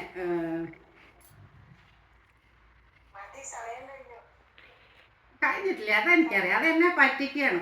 പിന്നെ നമുക്ക് അമ്പാടിയിലുള്ള ബാലലീലകളെ പറ്റി നോക്കാം അല്ലേ. കുറേ ബാലലുണ്ട്. എന്തൊക്കെയാണ്? ഒന്ന് രണ്ടെണ്ണം പറയാന്നൊക്കെ ഈ പറഞ്ഞ പോലെ ശരിക്കുള്ള ആചാര്യം പറയും സമയം കഴിഞ്ഞ് നിർത്താൻ. അപ്പം ഞാൻ പെടും. അതുകൊണ്ട് ചെറിയ ബാലലീലകൾ കുറച്ച് പറയാം. ഒരു ഗോപികയുടെ വീട്ടിൽ നെയ്യുണ്ടാക്കിയിരുന്നു. അത് നെയ്യപ്പം. നമ്മളെ പോലെ എണ്ണയും നെയ്യും കൂടെ മിക്സ് അല്ല കേട്ടോ, പ്യുവർ നെയ്യാണ്. അവരുണ്ടാക്കിയ നെയ്യ് തന്നെ ഫുള്ള് നെയ്യപ്പാണ് ഉണ്ടാക്കുക. അതിൻ്റെ മണം വന്നു ഭഗവാൻ. ഓട്ടിപ്പോയപ്പോൾ കൊടുത്തു. രണ്ടെണ്ണം കൊടുത്ത പറഞ്ഞു എനിക്ക് ഇനിയും വേണം. നിനക്കല്ലത്, ഞാൻ എൻ്റെ അച്ഛനെ കാണാൻ പോവാണ്. അവിടെ എൻ്റെ അച്ഛനുണ്ട്, ഏട്ടനുണ്ട്, എല്ലാവരും ഉണ്ട്. അവർക്ക് കൊടുക്കാനാണ്. എൻ്റെ വീട്ടിലേക്ക് ഞാൻ പോവുകയാണ്, വിരുന്ന് പോവാണ് അവർക്ക്. ശരി, അപ്പോൾ മാറിയിരുന്നു. എന്തിലാണ് ആക്കണമെന്നൊക്കെ നോക്കിയിരുന്നു. ഒരു ഡബ്ബ നിറച്ചാക്കി അങ്ങനെ ഒരു സ്ഥലത്ത് എടുത്ത് വെച്ചു. വേർത്ത് കുളിച്ചു. അങ്ങനെ പോകാൻ പറ്റില്ല. അങ്ങനെ കുളിക്കാൻ പോയി. വേർത്തൊക്കെ മാറട്ടെ എന്നിട്ട് പോകാമെന്ന്. ഈ പോയത് ഭഗവാൻ കണ്ടു. ഭഗവാൻ 2-3 ഗോപന്മാരും കൂടെ വിളിച്ച് ഇത് കാലിയാക്കി. അതിന് പകരം എന്ത് വെച്ചു? അവിടെ ചാണകത്തിൻ്റെ ഉരുള എടുത്ത് വെച്ചു. ഇവള് പാപം ഈ ഗോപികതൊന്നും അറിയില്ല. വന്നിട്ട് ഈ ഡബ്ബ എടുത്തിട്ട് പോവുക വീട്ടിലേക്ക്. അപ്പം അച്ഛാ ഞാൻ അച്ഛനെ നല്ല നെയ്യപ്പം കൊണ്ടുവന്നുണ്ട്, കഴിച്ചോളൂ എന്നും പറഞ്ഞ് ഇട്ട് കൊടുത്തപ്പോൾ അച്ഛൻ കൈയിട്ടപ്പോൾ അതിന് ചാണകം അല്ലേ. അങ്ങനെ മനസ്സിലായി. പക്ഷെ എൻ്റെ തെറ്റാണത് അല്ലേ. ഞാൻ ഭഗവാൻ ചോദിച്ചപ്പോൾ കൊടുത്തില്ല. അതുകൊണ്ട് കൃഷ്ണനോട് ദേഷ്യമൊന്നും വന്നില്ല. കാരണം ആലോചിച്ചു അതായിരിക്കും, ചാണകം നിറച്ച തന്നെ ആയിരിക്കും എന്ന് പറഞ്ഞിട്ട് എന്ത് ചെയ്തു വെച്ചാൽ തിരിച്ചു വന്ന് ഭഗവാനെ എടുത്ത് ഉമ്മ വെച്ച് എൻ്റെ തെറ്റ് പറ്റിയതാണ്, ഞാൻ നീ നിറച്ചുണ്ടാക്കി തരാം, ഭഗവാന് കൊടുക്കാണ്ട് ആർക്കും ഒന്നും കൊടുക്കാൻ നിൽക്കരുത് എന്ന് പറഞ്ഞു. ഇതിൻ്റെയൊക്കെ അത് കഴിഞ്ഞു. അത് ഗോപികയ്ക്ക് നല്ല സന്തോഷിപ്പിച്ചു. പിന്നെ ഒരു പഴം വിൽപ്പനക്കാരി അതിൽ കൂടെ വന്നിട്ടുണ്ടായിരുന്നു അല്ലേ. പഴം വിൽപ്പനക്കാരോട് ചോദിച്ചു, അവർ ചോദിച്ചു മാമ്പഴം വേണോ, തേനൂറും മാമ്പഴം വേണോ എന്നൊക്കെ ചോദിച്ചു. അപ്പം മാമ്പഴം തന്നാൽ ഞാനൊരു സൂത്രം കാണിച്ചു തരാറുണ്ട്. എനിക്ക് മാമ്പഴം തന്നാൽ പിന്നെ ഞാൻ എൻ്റെ കുട്ടികൾക്കല്ലാണ്ട് ആർക്കാ തരിക അല്ലേ. അങ്ങനെ ആ മാമ്പഴം കൊടുത്തു. മാമ്പഴം കൊടുത്തപ്പോൾ എന്താ സൂത്രം എന്നറിയോ? അകത്ത് പോയിട്ട് ഇങ്ങനെ കിങ്ങിണി കിലുക്കി പോയിട്ട് ഒരു കൈ നിറച്ചും ധാന്യം എടുത്തിട്ട് വന്നു. വരുമ്പോൾ ഇങ്ങനെ കൈയിൻ്റെ വിരലിൻ്റെ ഇടയിൽ കൂടെ മുഴുവൻ പോവാണ്. കുറച്ച് കിട്ടില്ല, ഒരു 10-15 മണി കിട്ടും. ഇതാ അമ്മൂമ്മ അത് വെച്ചോ പറഞ്ഞിട്ട് ആ കൊട്ടയിലിട്ട് കൊടുത്തു. അങ്ങനെ പഴം വിൽപ്പനക്കാർ പഴമൊക്കെ വിറ്റ് കഴിഞ്ഞ ശേഷം വീട്ടിലെത്തി കൊട്ട ഇറക്കി നോക്കിയപ്പോൾ ആ കൊട്ടയിൽ മുഴുവൻ എന്താണ്? ധാന്യങ്ങളായി അല്ലേ. അങ്ങനെ പലരെയും സന്തോഷിപ്പിച്ച് അങ്ങനെയൊക്കെ ഇരിക്കുന്ന സമയത്ത് ഒരു ദിവസം ഗോപക്കുട്ടികളും ഏട്ടനും എല്ലാവരും ബലരാമ എല്ലാവരും കൂടെ ഓട്ടി വന്നു. യശോദാമ്മേ കണ്ണൻ ഇത് തിന്നുണ്ട്, മണ്ണ് തിന്നുണ്ട് കേട്ടോ, മണ്ണ് തിന്നുണ്ട്. അങ്ങനെ മണ്ണ് ഞങ്ങളൊക്കെ നേരിട്ട് കണ്ടതാണോ പറഞ്ഞു. യശോദാമ്മ അങ്ങോട്ട് ഓടിപ്പോയിട്ട് അവിടെ ചോദിച്ചു, എന്താ ഞാൻ നിനക്ക് വെണ്ണ തരണത് കമ്മിയായിട്ടാണോ നീ മണ്ണ് തിന്നണ്? ഞാൻ ചോദിക്കുമ്പോൾ വെണ്ണ തരാറില്ലേ, പിന്നെ എന്തിനാ മണ്ണ് തിന്നണ്? ഇല്ലമ്മേ, വെറുതെ പറയണവര്, ഞാൻ തിന്നിട്ടില്ല. അവര് ഉവ്വമ്മേ അല്ല ഉവ്വ യശോദാമ്മേ, അവര് ചങ്ങാതിമാര് വെറുതെ പറയണ്. അപ്പോൾ രണ്ടാളും അങ്ങോട്ടും ഇങ്ങോട്ടും പറയുന്നുണ്ട്, വെറുതെ പറയണം. അപ്പോൾ കണ്ണൻ പറഞ്ഞു, സത്യമായിട്ട് ഞാൻ തിന്നിട്ടില്ല അമ്മയോ. എന്നാ നീ വായ തുറക്കും. എന്നാൽ ശരി, അമ്മയ്ക്ക് നിന്ന് കാണിച്ചു കൊടുക്കാൻ പറഞ്ഞു. വായ അങ്ങോട്ട് തുറന്നപ്പോൾ മണ്ണാണോ അവിടെ കണ്ടത്? അല്ല, എന്തൊക്കെ കണ്ട്? അന്തരീക്ഷം മുഴുവൻ കണ്ടു, ദിക്കുകൾ കണ്ടു, പർവ്വതങ്ങൾ കണ്ടു, ദ്വീപുകൾ കണ്ടു, സമുദ്രങ്ങൾ, നക്ഷത്രങ്ങൾ, അങ്ങനെ ഇതെല്ലാം കൂടി സർവ്വലോകങ്ങളും കണ്ടു. ജലം കണ്ടു, തേജസ് കണ്ടു, വായു, ആകാശം. ഇതിൻ്റെ ഇടയിൽ ഒരു കാര്യം കൂടെ കണ്ടു. എന്താണെന്നറിയോ? യശോദാമ്മ അങ്ങനെ വടിയും പിടിച്ചിരിക്കുക ഒരു മുക്കിൽ. അപ്പോൾ എന്തായി? വായിൽ കണ്ടിട്ട് ശോധാഭുവനമഖിലവും ഭീതിയാൽ ചൊന്നീവണ്ണം, നീ എന്തുണ്ണി മുറുക്കിയിടുക മുഖരം വയ്യ പേടിച്ചു നിൽപ്പാൻ, നെയ്യും പാലും തരാം ഞാൻ പൈതലനഹിതമായി കേട്ടുടൻ വാ മുറുക്കിട്ടയ്യോ കാണായതെല്ലാം കളവത് കരുതി പോരെ ഞാൻ കൈതൊഴുന്നേ. അയ്യോ കണ്ണ, വേണ്ട മുറുക്ക്, വായ അങ്ങോട്ട് അടച്ചു വയ്ക്കൂ, എനിക്കൊന്നും കണ്ട പറഞ്ഞപ്പോൾ ഭഗവാൻ വായ അടക്കി. അപ്പോൾ യശോദാമ്മയ്ക്ക് പിന്നെ ഒന്നും മായയാലൊന്നും ഓർമ്മയില്ല. അങ്ങനെ യശോദാമ്മയെ സന്തോഷിപ്പിച്ചു. ഇനി 1-2 പേര് അഹങ്കാരം അഹങ്കാരം തീർത്തിട്ടുണ്ട്. ആരാണ്?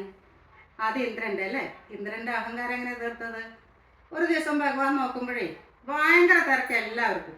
അത് ചെയ്യണം ഇത് ചെയ്യണം, ഒരു യാഗത്തിനുള്ളൊരു പുറപ്പാട്. അപ്പോൾ എന്താ വെച്ചാൽ അവിടെ വിശേഷം? ഇന്നെന്താ വിശേഷം?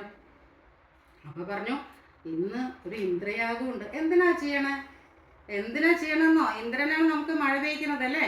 മഴയില്ലെങ്കിൽ എന്തെങ്കിലും നടക്കുമോ? കൃഷിയാവട്ടെ, പശുക്കൾക്ക് വെള്ളം വേണം, നമ്മുടെ ആവശ്യങ്ങൾക്ക് വേണം അല്ലേ. കഷ്ടച്ചാ, അത് ഇന്ദ്രനൊന്നല്ല, അത് നമ്മൾ ജീവികളുടെ പുണ്യം കൊണ്ടാണ് പെയ്യുന്നത്. ഇപ്പോൾ വലിയ വലിയ മരങ്ങളിൽ, വലിയ വലിയ കാടുകളിൽ മഴ പെയ്യുന്നുണ്ട്. ആ മരങ്ങൾ ഇന്ദ്രന് ബലി കൊടുത്തിട്ടാണോ? അല്ല. അല്ലാണ്ട് ഇന്ദ്രനൊന്നും അല്ല മഴ പെയ്ക്കുന്നത് എന്ന് പറഞ്ഞു. അങ്ങനെ അവർക്ക് പറഞ്ഞു കൊടുത്തപ്പോൾ, കാര്യം പറഞ്ഞപ്പോൾ കാര്യം മനസ്സിലായി. അവർ അവിടെ യാഗം കഴിക്കാണ്ട് ഗോകുലത്തേക്ക് തിരിച്ചു വന്നു. അങ്ങനെ തിരിച്ചു വന്നപ്പോൾ ഇത് മനസ്സിലാക്കിയ ഇന്ദ്രൻ പറഞ്ഞു, ഇന്ദ്രൻ ദേഷ്യം വന്ന് എന്ത് ചെയ്തു? പ്രളയം ഉണ്ടാക്കിയിട്ട് നമുക്ക് ഈ ഗോകുലത്തിനെ നശിപ്പിക്കാം എന്ന് അങ്ങനെ ചിന്തിച്ച് വലിയ കാറ്റും മഴയും ഒക്കെ പ്രളയമൊക്കെ വന്നു. അപ്പോൾ എന്ത് ചെയ്തു? ഭഗവാൻ ഇടത് കൈയിൽ ഒരു ചൂണ്ടുവിരലില് ഗോവർദ്ധന പർവ്വതത്തെ പൊക്കി നിർത്തിയിട്ട് എല്ലാ ഗോകുലവാസികൾ, സ്ഥാവര ജംഗം എല്ലാം കൂടി അതിലേക്ക് വന്നു നിന്നു. ഇന്ദ്രൻ നോക്കിയപ്പോൾ ഇതാ കാണുന്നതേ. ഈ ഭഗവാൻ ഇങ്ങനെ, ഓ ഈ ചെക്കന് ചെറിയ ചെക്കനല്ലേ, അതൊക്കെ കുറച്ച് കഴിയുമ്പോൾ എന്താവും? പിടുമ്പോൾ താഴ്ത്തിടും, നോക്കിക്കോളി നിന്നിട്ട് അങ്ങനെ ഇരുന്നു. പക്ഷെ സംഭവിച്ചത് എന്താണ്? ഇന്ദ്രൻ്റെ അകത്ത് ആ വെള്ളമൊക്കെ കഴിഞ്ഞു, മേഘങ്ങളൊക്കെ കാറ്റുകൊണ്ട് പോയി, മഴ പെയ്യുന്നു. അങ്ങനെ പേടിച്ച് ഓടി തിരിച്ച് അപമാനം സഹിക്കാൻ വയ്യാണ്ട് ഇന്ദ്രൻ വന്നു. തെറ്റ് മനസ്സിലാക്കി സ്വർണ്ണ കാമധേനുവിൻ്റെ ഒപ്പം വന്ന് ഭഗവാനെ നമസ്കരിച്ചു. അങ്ങനെ ഭഗവാനെ സ്തുതിച്ചു. അങ്ങനെ ചെറിയൊരു അഹങ്കാരം മാറ്റിക്കൊടുത്തു. പിന്നെ ഒരു അഹങ്കാരം കുറച്ച്, അത്രയില്ല, ആർക്കാണെന്നറിയോ? അർജുനന് ചെറിയൊരു അഹങ്കാരം ഉണ്ടായിരുന്നു. അത് സന്താന ഗോപാലത്തിലൂടെയാണ് അത് മാറ്റിക്കൊടുത്തത് അല്ലേ. ഗുരുവിൻ്റെ, അത് എല്ലാവർക്കും അറിയാം. ഗുരുവിന് 8 മക്കളുണ്ടായിരുന്നു. 8 മക്കളും മരിച്ചുപോയി, പ്രസവത്തിൽ തന്നെ മരിച്ചുപോയി. അങ്ങനെ മരിച്ചുപോയി. ഭഗവാൻ ബാക്കി 9ാമത് ഉണ്ടായപ്പോൾ അർജുനൻ കൃഷ്ണന് ഇവിടെ നല്ല പരിചയമുള്ളതുകൊണ്ട് അവിടെ അർജുനനും അവിടെ ആ വീട്ടിലേക്ക് വരാനുള്ള അധികാരം ഉണ്ടായിരുന്നു. അങ്ങനെ ഒരു ദിവസം പറഞ്ഞപ്പോൾ ഇങ്ങനെ ഗുരു പറഞ്ഞു, ഇങ്ങനെയൊക്കെ ഉണ്ടായി, 7-8 മക്കളുണ്ടായി. അതിനെന്താ, ഞാൻ അടുത്ത് ഉണ്ടാകുമ്പോൾ നമുക്ക് ഞാനതിൽ എന്തൊക്കെയോ ഈ പറഞ്ഞ പോലെ ഭഗവാനോട് ഒരു വാക്ക് പോലും പറഞ്ഞില്ല അല്ലേ. ഇങ്ങനെ ഒരു സംഭവം ഉണ്ട് കൃഷ്ണ, എന്താ വേണ്ടത്? ഒന്നും അതൊന്നും പറഞ്ഞില്ല. അങ്ങനെ ശരസമൂഹം, ദിവ്യാസ്ത്രം, അങ്ങനെ എല്ലാം കൂടി ഒരു ശരക്കൂട്ടം, ശരങ്ങളോടൊരു കൂട്ടാക്കിയിട്ടൊരു ഈറ്റില്ലത്തിന് ഒരു ഇത് കൊടുത്തു, സംരക്ഷണം കൊടുത്തു. അങ്ങനെ സംരക്ഷണം കൊടുത്തു. അങ്ങനെ ഗുരുഭക്തി പ്രസവിക്കാനായി. ഒരു കരച്ചിൽ പോലും കാണാനില്ല. അവിടെ എന്തുണ്ടായി? അവിടെ ഭഗവാൻ തിരിച്ചു വന്നു പറഞ്ഞു അർജുനനോട്, 8 എണ്ണത്തിൻ്റെ മൃതയെങ്കിലും കാണാൻ പറ്റി, ഇവിടെ അതുപോലും നീ കാണാനില്ല, എന്താ ചെയ്ത്? അങ്ങനെ ഇങ്ങനെയൊക്കെ പറഞ്ഞ് കുറേ അർജുനനെ ചീത്ത പറയാൻ തുടങ്ങി. അപ്പോൾ അതൊക്കെ കേട്ട് ഭഗവാൻ അങ്ങനെ നിൽക്കുന്നുണ്ട്. അങ്ങനെ ഭഗവാൻ അങ്ങനെ അത് കഴിഞ്ഞിട്ട് ആയിട്ടില്ല, എനിക്ക് പോകാനായിട്ടില്ല, കുറച്ചും കൂടി അഹങ്കാരമുണ്ട്, അതും കൂടെ തീരട്ടെ പറഞ്ഞിട്ട് പുഞ്ചിരിച്ചുകൊണ്ട് നിൽക്കുക. അങ്ങനെ ഈ ചീത്ത പറഞ്ഞ കേട്ടപ്പോൾ ഭഗവാൻ എന്ത് ചെയ്തു? സൈഡിലേക്ക് മാറി നിന്നു. അർജുനൻ അവിടെ അഗ്നികുണ്ഡം കൂട്ടി ചാടിയില്ല എന്ന് പറയുമ്പോഴേക്കും ഭഗവാൻ ഓടി വന്ന് കയ്യിൽ പിടിച്ചു. എന്താ ചെയ്യണമെന്നും ഇങ്ങനെയൊക്കെ അവിടുത്തെ എല്ലാ കാര്യങ്ങളും പറഞ്ഞു. വാ നമുക്കൊരു സ്ഥലത്തേക്ക് പോകാൻ പറഞ്ഞിട്ട് ഈ KSRTC ഫാസ്റ്റ് പാസഞ്ചറിനൊക്കെ ഇല്ല എന്ന പോലെ നല്ല സ്പീഡുള്ള ഒരു രഥത്തിലങ്ങോട്ട് അതിവേഗത്തിൽ പായുന്ന രഥം എന്നാണ് പറഞ്ഞിരിക്കുന്നത്. അങ്ങനെ ചക്രവാളം കടന്ന് പടിഞ്ഞാറേ ദിക്കിലേക്ക് രണ്ടാളും കൂടെ പോയി. അങ്ങനെ അവിടെ ഒരു സ്ഥലത്തെത്തി. കൂരാക്കൂരി ഇരുട്ടാണ്, പക്ഷേ ഭഗവാന്റെ കയ്യിലുള്ള സുദർശനം കൊണ്ട് അങ്ങോട്ട് ഭയങ്കരമായിട്ട് പ്രകാശം. അർജുനന് ഒന്നും കാണുന്നില്ല, പ്രകാശം കൊണ്ടാണ്. അങ്ങനെ അർജുനന് അവിടെ ഈ ബ്രാഹ്മണ പുത്രന്മാരിരിക്കുന്നത് ഭഗവാൻ കാണിച്ചു കൊടുത്തു. ഈ ഒരു ഇത് എൻ്റെ സ്ഥാനം, വൈകുണ്ഠ ലോകം കാണിച്ചു തരാം. ഇതാണ്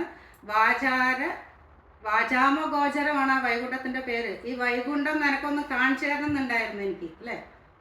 ഇടയ്ക്കിടയ്ക്ക് എന്നെ അത്ര വിലയില്ലാണ്ടൊരു കാണിക്കലുണ്ട്, മനുഷ്യനാണ് എന്നിട്ട് അല്ലേ. അപ്പോൾ എൻ്റെ സ്ഥാനം കാണിച്ചു തരാൻ വേണ്ടിയിട്ടാണ് അവിടെ കൊണ്ടുവന്നത്. അതുകൊണ്ട് അവർ ആ പാണ്ഡുപുത്രനായ അർജുനനെ രണ്ടാളും കൂടി ഈ പുത്രന്മാരെയൊക്കെ കൊണ്ടുവന്ന് ബ്രാഹ്മണനെ ഏൽപ്പിച്ചു. അങ്ങനെ അർജുനന് എന്താ കാര്യമെന്ന് മനസ്സിലായി. പിന്നെ അഹങ്കാരം തീർത്ത ആരുടെയാണ്? കാളിയൻ അല്ലേ.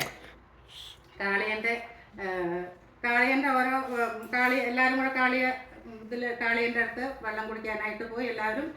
അപ്പോൾ അവിടെ ഇതുവരെ അത് വിഷം ചീറ്റിയിട്ട് 10 ഇതിൽ കൂടെ വിഷം ചീറ്റിയിട്ട് ചെടികളൊക്കെ ഉണങ്ങാൻ തുടങ്ങി, പൂക്കളുണ്ടാവാതിരിക്കുക. അപ്പം ഭഗവാൻ വന്ന് എന്ത് ചെയ്തു? ഭഗവാൻ കാളിന്തിയിൽ വെള്ളം കുടിക്കാനായി വന്നു. അങ്ങനെ ഇത് കണ്ടപ്പോൾ ദൂരേനെ കണ്ടു, കാളിയനെ കണ്ടപ്പോൾ ഭഗവാൻ അങ്ങനെ ഒരു ചാട്ടം ചാടി കാളിന്തിയിൽ. അങ്ങനെ കാളിയെ മർദ്ദനം തുടങ്ങി. അങ്ങനെ ചോരയൊക്കെ ചീറ്റാൻ തുടങ്ങി. ഇത് കാളിന്തി ചുവപ്പ് നിറയായിട്ട് മാറി. കാളിയൻ എന്ത് ചെയ്തു? ഭഗവാനെ ചുറ്റി മുറിഞ്ഞു അല്ലേ, വരിഞ്ഞു, ഇങ്ങനെ വരിഞ്ഞു കെട്ടി. അപ്പോൾ ഭഗവാനെ കാണാനേ ഇല്ല. അപ്പോൾ ഇവിടെ ഗോപന്മാരുണ്ട്, കുട്ടികളുണ്ട്, പശുക്കുട്ടികളുണ്ട്. പറഞ്ഞു, അയ്യോ കണ്ണനില്ലാണ്ട് നമ്മൾ പോയാൽ യശോദാമ്മ എന്താ ചെയ്യുക? നമുക്കും ഇതിലേക്കൊക്കെ ചാടാം, നമുക്ക് എല്ലാവർക്കും പശുക്കുട്ടികളൊക്കെ നമുക്ക് ചാടുക പറഞ്ഞു. അങ്ങനെ ചാടാൻ നിൽക്കുമ്പോഴേക്കും ഭഗവാൻ അങ്ങനെ പുഞ്ചിരി തൂക്കി പൊങ്ങി വന്ന് അവരോട് ഭഗവാനെ കണ്ടപ്പോൾ പിന്നെ ചാടാനൊന്നും പോയില്ല. അങ്ങനെ ആ വരിഞ്ഞ് നിൽക്കണ കാളിയനെ വിട്ടു. അങ്ങനെ കൊല്ലാനായിട്ട് നിൽക്കണ സമയത്താണ് കാളിയൻ്റെ ഭക്തിമാർ വന്നു. നല്ല ഒരു ഭക്തരാണ്, നല്ലോണം സ്തുതി പാടി. കാരണം ഇങ്ങനെ ഒന്നും ചെയ്യരുത് എന്ന് പറഞ്ഞു. അങ്ങനെ കാളിയൻ ഭക്തിമാരുടെ ഇത് കാരണമാണ് രക്ഷപ്പെട്ടതല്ലേ. അതുകൊണ്ട് ഭഗവാനെ സ്തുതിച്ച് കാളിയൻ്റെ എല്ലാ അഹങ്കാരവും മാറി. ഇനി കംസൻ കുറേ പേരെ ഭഗവാനെ കൊല്ലാൻ വേണ്ടി അയച്ചിട്ടുണ്ടായിരുന്നു അല്ലേ. ആരെയൊക്കെയാണ്? ആദ്യം പൂതന, അറിയാവുന്നതാണ് പൂതന മോക്ഷ കഥ. ഭഗവാൻ പാല് കൊടുത്ത്, രാക്ഷസിയാണെങ്കിലും വന്ന വരവ് ഒരു രാജ്ഞിയെ പോലെയാണ് വന്നത്. അപ്പോൾ തമ്മിൽ പറയും, ഇവരെവിടുത്തെയാ? അവരുടെ ബന്ധുവാണോ? ഇവരുടെ ബന്ധുവാണോ? എന്നാൽ ചിലപ്പോൾ അവിടുന്നാണോ ഇവിടുന്നാണോ എന്ന് ആർക്കും ചോദിക്കാനും വയ്യ. അങ്ങനെ യശോദാമ്മ ചോദിച്ചു, വരൂ ഇരിക്കൂ എന്നൊക്കെ പറഞ്ഞ് ആദ്യത്തെ മര്യാദ കാണിച്ചു. യശോദ അവർക്ക് ഇത്തിരി കുടിക്കാൻ വെള്ളം എടുക്കാൻ പോയ സമയത്ത് ഭഗവാൻ കിടക്കന്നിട്ടൊന്ന് നോക്കി. എന്താ ചോദിച്ചു. അങ്ങനെ വണ്ടിയിൽ കയറിയിരുന്ന് വിഷം പുരട്ടിയ മുല കൊടുത്തു അല്ലേ. അങ്ങനെ കുടിച്ച് എന്നെ മതിയായി. ജീവൻ അങ്ങോട്ട് പോവാനായപ്പോൾ പൂതന പറഞ്ഞേ, എന്നെ വിടൂ. ഞാനൊരു പ്രാവശ്യം പിടിച്ചാൽ പിന്നെ ഞാൻ വിടില്ല. ആരും പിടിച്ചതാ, പിന്നെ ഞാൻ വിടില്ല എന്ന്. അങ്ങനെ പൂതനയുടെ മോക്ഷം കൊടുത്തു. പൂതനയുടെ ശരീരം തയ്ക്കുമ്പോഴൊക്കെ ചന്ദനത്തിൻ്റെ മണമായിരുന്നു എന്നാണ് പറയണതേ. കാരണം ഭഗവാനാണ് എടുത്തിരിക്കുന്നത് അല്ലേ ജീവൻ. അപ്പം പൂതനയ്ക്ക് മോക്ഷം കൊടുത്തു ഭഗവാൻ.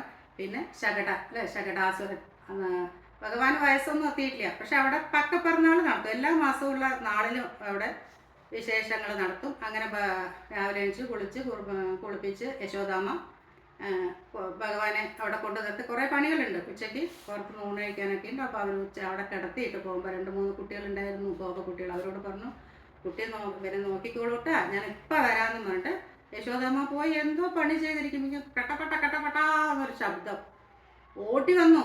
യശോദാമ്മ ഓട്ടി വന്നപ്പോൾ ഒരു വണ്ടി എന്നാൽ അത് കുട്ടിയെ കിടത്തുമ്പോഴാണ് നോക്കിയില്ല, ധൃതിയാണ്. ഈ വണ്ടി എങ്ങനെ വന്നതെന്ന് നോക്കിയില്ല. ആ വണ്ടിയുടെ ചോട്ടിലാണ് കൊണ്ട് കിടത്തിയത്. ആ വണ്ടി ചട്ടപ്പട്ടാന്ന് പൊട്ടി കിടക്കുന്നുണ്ടായിരുന്നു. അഴിക്കോല് തിരിഞ്ഞ് കിടക്കുക അവരല്ലേ എന്ന പോലെ. അപ്പോൾ യശോദാമ്മ വന്ന് കുട്ടിയെ ചിരിച്ചുകൊണ്ട് കിടക്കുക. യശോദാമ്മ വന്ന് ഭാര്യ എടുത്തു. അപ്പോൾ ഗോപക്കുട്ടികൾ പറഞ്ഞു, യശോദാമ്മേ ഈ കണ്ണൻ്റെ കാല് കൊണ്ടിട്ടാണ് ഈ വണ്ടി പൊട്ടിച്ചതറിയത്, അതാണ്. അപ്പോൾ യശോദാമ്മയ്ക്ക് അത് വിശ്വസിക്കാൻ പറ്റില്ല, കുഞ്ഞി കാലോ പൊട്ടി. പക്ഷെ അതിന് മുമ്പ് നടന്ന പൂതനാമോഷം അല്ലേ, അതാലോചിക്കുമ്പോൾ ഉറപ്പിക്കാനും പറ്റില്ല ഇതല്ലാന്ന്. അങ്ങനെ എന്തായാലും അങ്ങനെ ഭാര്യ എടുത്തു. ഈ ശബ്ദം കേട്ട് അവിടെ വല്ല ഗോപികുമാർ വന്നിട്ടുണ്ടായിരുന്നു. എല്ലാവർക്കും സന്തോഷമായി. അങ്ങനെ ശകടാസുരൻ്റെ പണി കഴിഞ്ഞു. പിന്നെ തൃണാവർത്തം വന്നു അല്ലേ. എന്തിൻ്റെ രൂപത്തിലാണ്? ചുഴലിക്കാറ്റിൻ്റെ രൂപത്തിൽ ഭഗവാനെ അങ്ങോട്ട് എടുത്തുകൊണ്ട് പോയി. ഇതേപോലെ തന്നെ ഭഗവാനെ കിടത്തിയിട്ട് യശോദാമ്മ ഉള്ളിൽ പോയതായിരുന്നു. ചുഴലിക്കാറ്റ് പറഞ്ഞാൽ ആകെ മണ്ണും പൊട്ടിയും, ഡൽഹിക്കാരുടെ ഭാഷയിൽ ആന്തി, അതായത് ചുഴലിക്കാറ്റ്. അങ്ങനെ വന്നു ഭഗവാനെ എടുത്തുകൊണ്ട് ഈ തൃണാവർത്തനങ്ങൾ പോയി. അപ്പോൾ ഒന്നും കാണുന്നില്ല, പൊടി കാരണം യാതൊന്നും ആർക്കും കാണുന്നില്ല. കണ്ണാ വിളിക്കുന്നുണ്ട്. ആരെ? യശോദാമ്മ. ആരെ പോലെ? ഒരു പശുവിനെയും കുട്ടിയും കൂടെ നമ്മൾ ഒരു ഭാഗത്ത് കെട്ടിയാൽ പശുക്കുട്ടി അഴിഞ്ഞു പോയാൽ പശുവിൻ്റെ കരച്ചിൽ എന്തായിരിക്കും അല്ലേ? കുട്ടി അഴിഞ്ഞു പോയാൽ നല്ല കരച്ചിലായിരിക്കും. അതേപോലെ കരഞ്ഞപ്പോൾ അടുത്തുള്ള എല്ലാവരും വന്നു, ഗോപികമാരും ഗോപന്മാരും. എന്താ പറ്റിയ യശോദ? കുട്ടിയെ കാണാനില്ല എന്ന്. ആർക്കും തമ്മിലും കാണുന്നില്ല.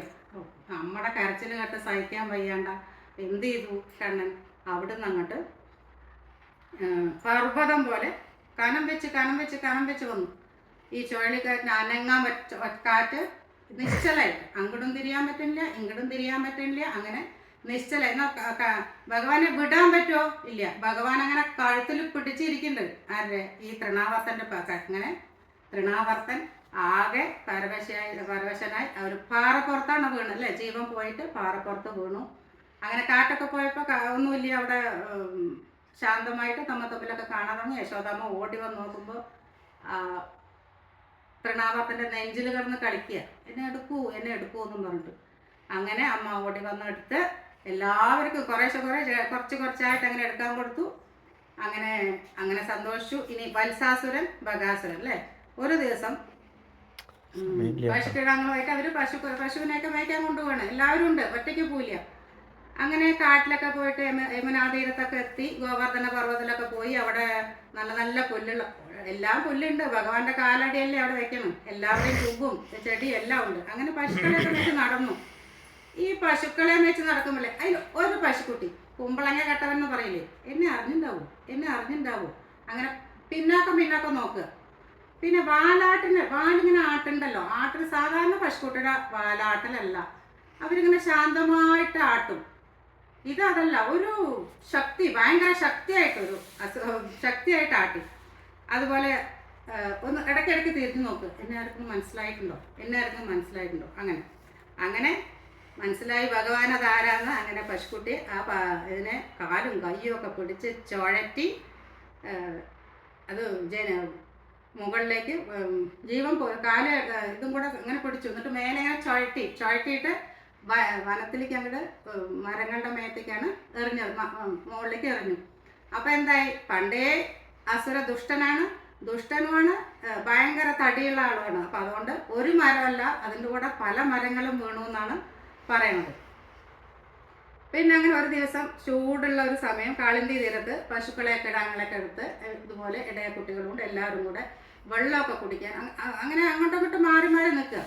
അപ്പോൾ കുട്ടികൾ അവിടെ കളിക്കേണ്ട ഇവിടെ. അപ്പോൾ ഭഗവാൻ അങ്ങനെ നിൽക്കുമ്പോൾ ഭഗവാന്റെ അടുത്ത് കൊറ്റിയുടെ രൂപത്തിലുള്ള സത്വം അല്ലേ അങ്ങനെ വന്ന് കൊക്കാണ്. അതെന്ത് ചെയ്തു? അതിൻ്റെ കൊക്ക് വലിയ കൊക്കാണ്. അങ്ങനെ അത് ഭഗവാനെ കൊത്താൻ വന്നു. കൊത്തിയപ്പോൾ എന്ത് ചെയ്തു? ആ കൊക്കിനെ അങ്ങനെ രണ്ടാക്കി പളർന്ന് അതിനും മോക്ഷം കൊടുത്തു. പിന്നെന്താ ഉണ്ടായത്? അഗാസുരൻ അല്ലേ? ഭഗവാൻ ഒരു ദിവസം പറഞ്ഞു കുട്ടികളോട്, നമുക്ക് നാളെ ഭക്ഷണമൊക്കെ നമുക്ക് എല്ലാവർക്കും കൂടി ഭക്ഷണം നമ്മുടെ വീട്ടിൽ നിന്ന് എടുത്തിട്ട് നമുക്ക് വനത്തിൽ പോയിട്ട് ഭക്ഷണമൊക്കെ കഴിക്കാമെന്ന് പറഞ്ഞു. അങ്ങനെ എല്ലാവരും കൂടി അങ്ങനെ കുട്ടികൾ പറഞ്ഞു, അമ്മയോട് പറഞ്ഞു, ഞങ്ങൾക്കൊക്കെ ഭക്ഷണം വേണം. എല്ലാവരും വീട്ടിൽ നിന്ന് ഭക്ഷണം എടുത്തിട്ട് വന്നു. അങ്ങനെ അവിടെ ഭക്ഷണം കഴിച്ച് ഉല്ലസിച്ച് കളിച്ച് പശുക്കളെയൊക്കെ മേച്ച് നടക്കുമ്പോൾ അവിടെ അഗാസുരൻ എന്തിൻ്റെ രൂപത്തിലാണ്? പെരുമ്പാമ്പിൻ്റെ രൂപത്തിലവിടെ വഴിമുടക്കി കിടക്കുകയായിരുന്നു. ഭഗവാൻ കുറച്ച് ദൂരെയാണ്. അപ്പോൾ ഈ പാവം ഈ ഗോപന്മാരെന്താ വിചാരിച്ചെന്ന് പറയും, ഇതെന്തോ പാറയെന്ന് തോന്നുന്നു എന്ന് പറഞ്ഞ് കുട്ടികളൊക്കെ അതിനകത്ത് കയറി ശ്വാസം കിട്ടണില്ല. കൃഷ്ണ എന്ന് വിളിച്ചപ്പോൾ എല്ലാവരും അകത്തായിട്ടുണ്ട്. ഇതറിഞ്ഞു ഭഗവാൻ ഓടി വന്നു കൂട്ടുകാരെ വിഷമിച്ചപ്പോൾ. അങ്ങനെ ഭഗവാനും അതിൻ്റെ അകത്ത് ചെന്നിട്ട് ഭഗവാന്റെ ശരീരം വീർപ്പിച്ച് വലുതാക്കി അഗാസുരനെ വീർപ്പ് മുട്ടിച്ചിട്ട് കൊന്നു. അങ്ങനെ അഗാസുരനും മോക്ഷം കിട്ടി. അങ്ങനെ എനിക്ക് കിട്ടിയ ദശകം ഇതാണ് 10ാം ദശകത്തിലെ അധ്യായം 37. അവിടെ കേശി വധിക്കുന്നതും കേശി വധിച്ചുകൊണ്ട് ഭഗവാൻ എന്ത് പേര് കിട്ടി? കേശവൻ എന്ന പേര് കിട്ടി. എങ്ങനെയാണ് അവർ വന്നത്? ആകാശത്തിലൊക്കെ മേഘങ്ങളൊക്കെ ഭിന്നാക്കിയിട്ട് കുതിരയുടെ ഒരു രൂപത്തിലാണ് പറഞ്ഞല്ലേ. കർണകടോരമായ ശബ്ദം ഉണ്ടാക്കിയിട്ട് സർവ്വജനത്തെയും പേടിപ്പിച്ചു. ആ ഭഗവാനെ കാണാണ്ട് അമ്പാടിയെ തകർത്തു. അങ്ങ് കാണാനില്ലോ, കണ്ണനെ കാണാനില്ല. എവിടെ കണ്ണൻ എവിടെ ചോദിച്ചിട്ട് വന്ന് അങ്ങനെ ഭൃഗുമഹർഷി ചവിട്ടിയില്ലേ, അതുപോലെ ഞാനൊന്ന് ചവിട്ടി നോക്കട്ടെ എന്നുള്ള ഭാവത്തിലാണ് വെടി ഭഗവാന്റെ നെഞ്ചത്തോട്ട് ഈ നെഞ്ചിൽ കുതിരക്കുളമ്പടി കൊണ്ട് ചവിട്ടാൻ പോയതാ. അങ്ങനെ ഭഗവാൻ അവിടുന്ന് മാറി ആ കുളമ്പടിയിൽ ഒഴിഞ്ഞ് മാറിയിട്ട് വേഗത്തിൽ അവനെ ദൂരത്തേക്ക് വലിച്ചെറിഞ്ഞു. പക്ഷെ അവൻ മരിച്ചില്ല, പക്ഷെ ബോധം കെട്ടു. പിന്നെ പെട്ടെന്ന് ആ കോപത്തിൻ്റെ ഇതിൽ അവന് വീണ്ടും കോപം വന്നു, അല്ല ബോധം വന്നു. ഭഗവാനെ കൊല്ലാനായിട്ട് വന്നു. ഭഗവാൻ എന്താ ചെയ്തത്? ഭഗവാന്റെ കൈ ഈ കേശിയുടെ വായിൻ്റെ അടുത്തേക്ക്, കുതിരയുടെ വായിൻ്റെ അടുത്തേക്ക് വെച്ചു കൊടുത്തു. എന്നിട്ട് രണ്ട് കാര്യങ്ങൾ ചെയ്തു. കൈയിനെ ഒരുപാട് വലുതാക്കുകയും ചെയ്തു. ലോഹം ഇരുമ്പ് പോലെ പഴുപ്പിച്ചു, ചൂട്. അപ്പോൾ എന്തായിരിക്കും കേശിയുടെ ചുണ്ടൊക്കെ അങ്ങനെ പോയി. അങ്ങനെ ഭഗവാൻ കൈ വലുതാക്കി പുറത്തേക്ക് എടുക്കാനും പറ്റാതായി, ശ്വാസം കിട്ടിയിട്ട് അങ്ങനെ മലമൂത്ര വിസർജനം നടത്തിയിട്ടാണ് അത് താഴേക്ക് മരിച്ചു വീണത്. വെള്ളരിക്ക പൊട്ടും പോലെ പൊട്ടിയെന്നാണ് പറയുന്നത്. അപ്പോൾ വേഗം ഭഗവാൻ കൈ എടുത്തു. അങ്ങനെ കേശിയെ വധിച്ചുകൊണ്ട് ഭഗവാന് കേശവൻ എന്ന പേര് വന്നു.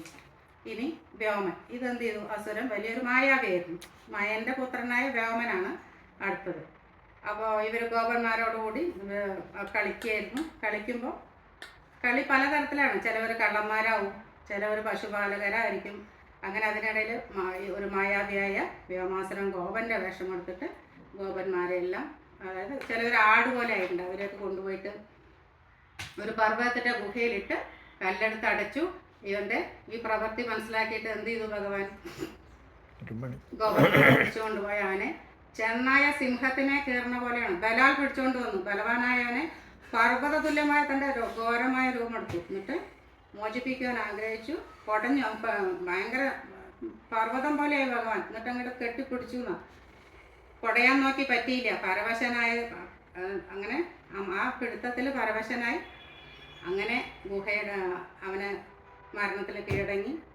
അങ്ങനെ ഗുഹയുടെ അടപ്പൊക്കെ പൊളിച്ച് ഗോപന്മാരെയൊക്കെ അവിടുന്ന് രക്ഷിച്ച് അങ്ങനെ ഭഗവാനും ഗോപന്മാരും എല്ലാവരും കൂടി തിരിച്ച് ഗോകുലത്തിലെത്തി. അപ്പോൾ ദേവന്മാരും സ്തുതി പാടി എല്ലാവരും പുഷ്പവർഷം നടന്നു. അങ്ങനെ ഇരിക്കെ നമ്മൾ ഇതൊക്കെ കഴിഞ്ഞപ്പോൾ ആര് വന്നു? നാരദ മഹർഷി അവിടെ എത്തി. നാരദ മഹർഷി പറഞ്ഞു, ഭഗവാനെ ഞാനിതൊക്കെ അറിഞ്ഞു. എന്താ പറഞ്ഞ? എന്തൊക്കെയാണ് വിളിച്ചത്? കൃഷ്ണ കൃഷ്ണ, അപ്രമേയാത്മൻ, യോഗേശ്വര, ജഗദീശ്വര, വാസുദേവ, അഖിലാവാസ, സ്വാതപ്രവര, പ്രഭു, ഇതൊക്കെ വിളിച്ചിട്ടാണ് പറഞ്ഞ. വിറകുകളുടെ ഉള്ളിൽ അഗ്നി, അല്ലേ? അഗ്നി എന്ന പോലെയാണ് ഭഗവാനുള്ളത്. എന്തായാലും ഈ ഒരു അസുരന്മാരെയൊക്കെ കൊന്ന് എല്ലാവർക്കും മോക്ഷം കൊടുത്തു. അങ്ങനെ ഇനിയും ഞാൻ ഇത് മാത്രമല്ല, ഇനി എന്തെല്ലാം കാണാൻ കിടക്കുന്നുണ്ടല്ലേ? എന്താണ് കാണാൻ കിടക്കണത്? ചാണുമുഷ്ടിയന്മാരെ അവരെ കൊല്ലണത്, കുവലയാളപീഠത്തിനെ കൊന്നത്, കംസൻ മുതലായ കൊന്നത് കാണും. അതിനുശേഷം പഞ്ചനന, യവനൻ, മുരൻ, നരകം മുതലായ പദത്തെ ദർശിക്കും. പാരിജാത അപകരണം കേൾക്കും, ഇന്ദ്രപരാജയം കാണും, അല്ലേ? ഇതൊക്കെ പറഞ്ഞ നേരത്തെ തന്നെ മുൻകൂട്ടി കണ്ടിട്ടാണ് ഇതെല്ലാം ഇനി ഈ അവതാരത്തിൽ നടക്കാനുള്ളതാണ്, അല്ലേ? പൂർണ്ണാവതാരമാണ്. നാരദൻ പറഞ്ഞു ഇതൊക്കെ കാണുന്നു. നമ്മളും അല്ലേ ഇതിൽ നമ്മുടെ സപ്താഹവേദിയിൽ ഓരോ ആചാര്യന്മാരുടെ വായിന്ന് ഇങ്ങനെ കേട്ടിട്ടുണ്ട് ഓരോ കഥകളും. അങ്ങനെ അവിടെ അക്രൂരം വന്നു. പാലകീഴ കഴിഞ്ഞു. അക്രൂരം എന്തിനാ വന്നെന്നറിയും? കംസൻ പറഞ്ഞയച്ചിട്ട് വന്നാണ്. അങ്ങനെ അങ്ങനെ അങ്ങോട്ട് പോവാൻ, മധുരാപുരിയിലേക്ക് പോകാനായിട്ട് റെഡിയായി നിന്നു. അപ്പോൾ അക്രൂരനൊന്നും അല്ല, ഇത് ക്രൂരൻ എന്നാണ് പറഞ്ഞത്. ഗോപികമാരെ ഭഗവാനെ കൊണ്ടുപോകാൻ വന്നല്ലേ. ആരാ എന്നവർക്ക് അക്രൂരൻ എന്ന് പേരിട്ട്? അക്രൂരനല്ല, ക്രൂരനാണ്. ഞങ്ങളുടെ അടുത്ത് നിന്ന് ഭഗവാനെ കൊണ്ടുപോകണം അങ്ങനെ പറഞ്ഞു. പക്ഷേ അങ്ങനെ കൃഷ്ണൻ ഗോപന്മാരോടും കൂടി ഏട്ടനോടും കൂടി മധുരയ്ക്ക് പുറപ്പെട്ടു. അങ്ങനെ മധുരയിൽ പോണ വഴിക്ക് രാജവീതിയിൽ ആരെയൊക്കെ കണ്ടു? കുബ്ജ, അല്ലേ? ത്രിവക്ര, അവളെ കണ്ടു. വിളിച്ചു, സുന്ദരി വിളിച്ചു. സുന്ദരി? ഞാനോ? തിരിഞ്ഞു നോക്കി, എന്നെയാണോ വിളിക്കുന്നത്? അതെ. എന്താ കൊണ്ടുപോകണം? എവിടേക്കാണ് പോകണം? ഞാനേ കംസനെ കുറിക്കൂട്ട് കൊണ്ടുപോകാം. കംസൻ ഞാൻ ഉണ്ടാക്കിയ കുറിക്കൂട്ടാണ് കഴിക്കുക, നല്ല മണമുള്ളതാണ്. എന്നാൽ ഞങ്ങൾക്ക് ഇത്തിരി തരൂ. പിന്നെ നിങ്ങൾക്ക് തരാണ്ട് ഞാൻ പിന്നെ കൊണ്ടുപോകും. അങ്ങനെ കുബ്ജൻ എന്ത് ചെയ്തു? ഭഗവാന് രണ്ടുപേർക്കും, ഏട്ടനും അനിയനും, കയ്യിലും എല്ലാ അങ്കുലിയും രണ്ട് സൈഡ് കാലിലും ഒക്കെ ഇട്ട് കൊടുത്തു, കയ്യിലിട്ട് കൊടുത്തു, നെറ്റിയിലിട്ട് കൊടുത്തു. അങ്ങനെ അവരെ സുന്ദരന്മാരാക്കി. അപ്പോൾ എന്ത് ചെയ്തു ഭഗവാന്റെ കാലുകൊണ്ട് കുബ്ജയുടെ കാല് ഒന്ന് അമർത്തി രണ്ട് വിരലുകൊണ്ട് ഒരൊറ്റ പൊക്ക് താടിയിൽ പിടിച്ചു. എന്തായി? ആ മൂന്ന് ഇതില്ലാണ്ടായി, സുന്ദരിയായി. അങ്ങനെ മോക്ഷം കൊടുത്തു, സന്തോഷിപ്പിച്ചു. അങ്ങനെ അവർ പോയി. പിന്നെ ഒരു വെളുത്തേടം വരുന്നു. തേച്ച് ഇതിലൊക്കെ കളർ കൊടുക്കുന്ന ആളാണ് ഇത്. കുറേ ഉണ്ട്. അപ്പോൾ എവിടേക്കാണ് പോണത്? ഞാൻ കംസൻ്റെ ഇതൊക്കെ തേച്ചത് കൊണ്ടു കൊടുക്കാൻ പോകുന്നു. ഞങ്ങൾക്ക് 2 ഡ്രസ്സ് തരും. പിന്നെ കാലിക്കിടാങ്ങളെ മേച്ച് നടക്കണം, നിങ്ങൾക്കാണ് രാജാവിനെ പോലെ ഇത് ഡ്രസ്സ് തരാൻ പറ്റില്ല പറഞ്ഞു. അപ്പോൾ എന്ത് ചെയ്തു? മോക്ഷം കൊടുത്തു. ഒരു കൈ കൊണ്ട്, ആ തൃക്കൈ കൊണ്ട് കൊന്നു. പിന്നെ വന്നത് വാണിപ്പക്കാരൊക്കെ എല്ലാവരും ഭഗവാൻ ഓരോരോ സാധനങ്ങൾ കൊടുത്തു. ഒരു നെയ്ത്തുകാരൻ വന്നു, എവിടേക്കാണ് പോകണമെന്ന് ചോദിച്ചു. അത് കംസനുള്ള തുണികൾ കൊണ്ടുപോകണമെന്ന് പറഞ്ഞു. ഞങ്ങൾക്ക് തരുമോ ചോദിച്ചു. പിന്നെ അത് കൊടുത്തു. ഏട്ടനും അനിയനും എല്ലാവരും കൊടുത്തപ്പോൾ അത് സന്തോഷമായി സ്വീകരിച്ചു. അങ്ങനെ സന്തോഷിപ്പിച്ചും കൊന്നു. അങ്ങനെ നടക്കുന്ന സമയത്ത് അങ്ങനെ എത്തി. ഇന്ദ്രധനുസ് പോലുള്ള ഒരു വില്ല് കണ്ട് അവിടെ ഇടത് കൈ കൊണ്ട് അതിനെ പൊട്ടിച്ചു. ഇതൊക്കെ നടത്തി അങ്ങനെ പോയി. അങ്ങനെ ഭഗവാൻ എവിടെ എത്തി? മധുരാപുരിയിലെത്തി. നഗരത്തിലിറങ്ങി കാഴ്ചയൊക്കെ കണ്ടു. അങ്ങനെ അവിടെ ശകടങ്ങളൊക്കെ വെച്ചിരിക്കുന്ന സ്ഥലമുണ്ട്, ഉദ്യാനം. അങ്ങനെ അവിടെ കംസൻ മല്ലയുദ്ധത്തിനൊക്കെ ഒരുങ്ങി നിൽക്കുന്ന സ്ഥലം അത്. പിന്നെ ആ ഭാഗമാണ്. സ്ഥലം അലങ്കരിച്ചു. മംഗള ഇതോ കൊട്ടും വാദ്യം ഒക്കെ ഉണ്ടായിരുന്നു. കംസൻ മാത്രം അതിൽ വിഷാദമായിട്ടിരുന്നു. അവിടെ ആരൊക്കെ വന്നു? ചാണൂരൻ, മുഷ്ടികൻ, കൂടൻ, ശലൻ, തോശലൻ, അങ്ങനെ അവരെല്ലാവരും എത്തി. യുദ്ധരംഗത്തേക്ക് എത്തി. ബലരാമനും കൃഷ്ണനും കൂടെ ഈ കൊട്ടും പാട്ടും ഒക്കെ കേട്ടപ്പോൾ അകത്ത് കയറാൻ നിന്നു. അപ്പം കുവലയാപീഠം എന്ന ആന അല്ലേ, ആനക്കാരും ആനയും അതിനെ ദേഷ്യം പിടിപ്പിച്ചുകൊണ്ട് നിൽക്കുക. വെറുതെ ആന ശാന്തമല്ല, അതായത് ഭഗവാനെ കൊല്ലാൻ വേണ്ടിയിട്ട്. അങ്ങനെ ഭഗവാന്റെ അടുത്തേക്ക് ഓടി വന്നു. പക്ഷെ ഭഗവാൻ അങ്ങോട്ട് ഓടിയിട്ടും വാലിൽ പിടിച്ചിട്ടും പറഞ്ഞിട്ട് അവന് പിടികൊടുത്തില്ല. ഒടുവ് ഭഗവാന്റെ അടുത്തേക്ക് വാങ്ങി വന്നപ്പോൾ ആ ഭഗവാൻ ഇതിനെ ആനയുടെ കൊമ്പ് തന്നെ ഊരി അതുകൊണ്ട് തന്നെ ആനയെ കൊന്നു. അങ്ങനെ അവർക്ക് മല്ലന്മാർക്ക് ഇടിമിന്നലായിട്ട് അല്ലേ, സാധാരണക്കാർക്ക് ഉത്തമ പുരുഷനാണ്, ഗോപന്മാർക്ക് സ്വജനമാണ്, ദുഷ്ടന്മാർക്ക് ശാസിതാവാണ്, മാതാപിതാക്കൾക്ക് മക്കളാണ്, കംസന് അന്തകനാണ്, യാദവന്മാർക്ക് പരദേവതയാണ്. ഇതൊക്കെയാണ് ഭഗവാൻ ചെയ്തത്. നേരത്തെ അങ്ങനെ വേറെ ആയുധങ്ങളൊന്നുമില്ല, ഇതും കൊണ്ടാണ് പോണത്. ഈ ചോരയൊക്കെ ആയിട്ടുള്ള ആനക്കൊമ്പും കൊണ്ട് അകത്ത് പോയി. അങ്ങനെ കംസൻ്റെ അടുത്തെത്തി. കംസനാണെങ്കിൽ ആകെ പേടിച്ച് പറഞ്ഞു, അവിടെ നന്ദഗോപരെ കുറിച്ച് കേട്ടു, ഇവരെ പുറത്താക്കൂ. അങ്ങനെ ഓരോരോ ഇത് പറഞ്ഞപ്പോൾ ഭഗവാൻ ശരി ഇന്ന സമയമെന്നും പറഞ്ഞ് ഓടി വന്ന് കംസനെ വധിച്ചു. ഭഗവാൻ ഇതൊക്കെ കേട്ടപ്പോൾ കംസനെ അതുകൊണ്ട് തന്നെ വധിച്ചു. മാറത്ത് കയറി ഇടിച്ചു എന്നൊക്കെയാണ് പറയുന്നത്. എങ്ങനെ സിംഹം ആനയെ പോലെയാണ് അല്ലേ വലിച്ചു കഴിച്ചു. പക്ഷേ മാറിലിരുന്നുകൊണ്ട് ഇടിച്ചു. അങ്ങനെ മോക്ഷം കൊടുത്തു. പക്ഷെ എപ്പോഴും ഭഗവത് സ്വരൂപണകത്ത് കംസൻ്റെ അല്ലേ, അയ്യോ പറഞ്ഞിട്ട്. അപ്പോൾ ഭഗവാൻ കംസന് ഭഗവത്പാദം തന്നെ അർപ്പിച്ചു. പിന്നെ നമ്മൾ അങ്ങനെയൊക്കെ പിന്നെ ഒരുപാട് കാര്യങ്ങൾ ഈ പൂർണ്ണാവതാരത്തിൽ ഭഗവാൻ എടുത്തു.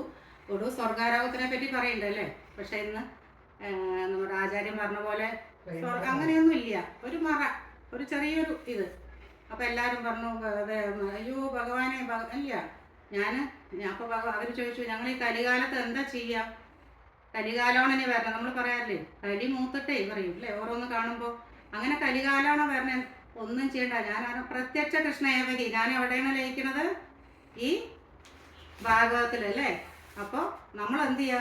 ഈ ഭാഗവതത്തിനെ നമ്മൾ മുറുക്കെ പിടിക്കുക. കാലം നോക്കണ്ട, ദേശം നോക്കണ്ട, ഭാഷ നോക്കണ്ട. അതിനെ മുറുക്കെ പിടിച്ച് ഏതു നേരവും അത് വായിച്ച് അതിൻ്റെ തത്വങ്ങളെ മനസ്സിലാക്കി അതനുസരിച്ച് ജീവിക്കുക. അതും കൂടെ വേണം, വെറുതെ വായിച്ചിട്ട് കാര്യമില്ല. അപ്പോൾ ഭഗവാൻ അങ്ങനെ പ്രത്യക്ഷ കൃഷ്ണ ഏവഹി അങ്ങനെ ഇതിലങ്ങനെ ലയിച്ചിട്ടുണ്ട്. അപ്പോൾ എനിക്ക് ഇത്രയൊക്കെ പറയാൻ അറിയുള്ളൂ. അപ്പോൾ ഇതെല്ലാം ഞാൻ ശ്രീ ഗുരുവായൂരപ്പൻ്റെ പാദങ്ങളിൽ അർപ്പിക്കുന്നു.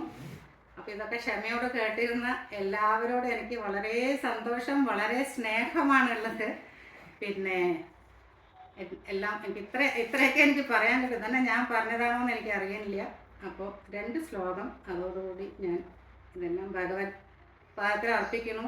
യോഗീന്ദ്രാണാം ത്വദംഗേഷ്വധിക സുമധരം മുക്തിഭാജാനിവാസോ ഭക്താനാം കാമവർഷ രുതരികിസലയം നാഥതേ പാദമൂലം നിത്യം ചിത്തസ്ഥിതം മേ പവനപുരപദേ കൃഷ്ണാ കാരുണ്യ സിന്ധോ കൃത്വാതിശേഷതാപാൽ പ്രതിശതു പരമാനന്ദസന്തോഹലക്ഷ്മീം അജ്ഞാത്വാ തേ മഹത്വം യതി കനികതിദം വിശ്വനാഥക്ഷമേതാ സഹസ്രം ചെയ്തൽ സഹസ്രോത്തരമധികതരം തത്പ്രസാദായ ഭൂയാത് ദ്വേധാ നാരായണീയം ശ്രുതിഷു ജനുഷാ സുസ്ഥ്യതാ വർണ്ണനേന സ്ഫീതം ലീലാവതാരൈതമിഹ ഗുരുതാം ആയുരാരോഗ്യ സൗഖ്യം. സർവത്ര ഗോവിന്ദനാമ സങ്കീർത്തനം ഗോവിന്ദ ഗോവിന്ദ സദാ സർവത്ര ഗോവിന്ദനാമ സങ്കീർത്തനം ഗോവിന്ദ ഗോവിന്ദ. ആചാര്യനും അച്ഛൻ തിരുമേനിക്കും എല്ലാ ആയുസ്സും ആരോഗ്യ സൗഖ്യങ്ങളും അല്ലേ ഭഗവാൻ നൽകട്ടെ എന്ന് ഭഗവാനോട് പ്രാർത്ഥിച്ചുകൊണ്ട് എല്ലാവരുടെ പാദങ്ങളിലും നമസ്കരിക്കുന്നു. ഹരി ഓം ഹരി ഓം ഹരി ഓം.